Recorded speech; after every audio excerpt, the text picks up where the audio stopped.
حضرت عائشہ مبارکہ د پیغمبر علیہ الصلوۃ والسلام یو حدیث را نقل کړي. پیغمبر علیہ الصلوۃ والسلام مسجد نبوی کې صحابه ور باندې راټول دي.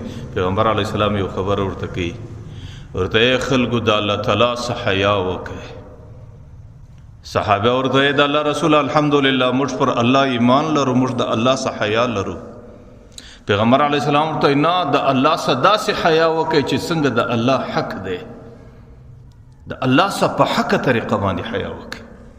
ورځ د پیغمبر علیہ السلام وایي چې کم سړی د الله څخه حیا په حق طریقه کوي هغه به د څلورو خبرو خیال ضرور ساتي. د هغې په زندگی کې به د څلورو خبرو فکر وي.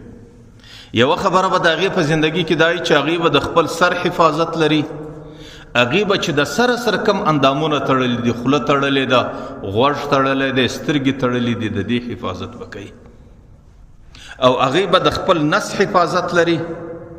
دویمه خبره، او د نس سره چې کم اندامونه تړلي دي هغه به د دې حفاظت لري.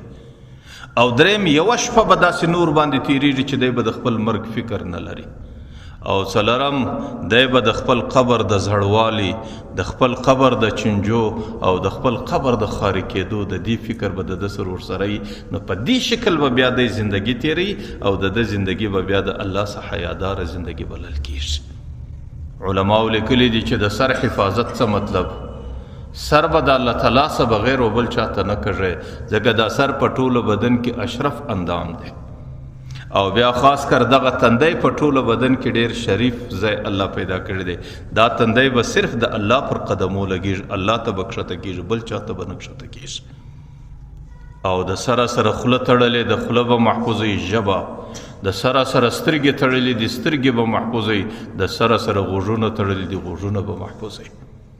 او د نس حفاظت څه مطلب، نس به د حرامو څه ګوري، نس به د ګډې وډې څه ګوري، نس به د مشتبهاتو څه ګوري، او نس به د خرابې نفقې څه ګوري.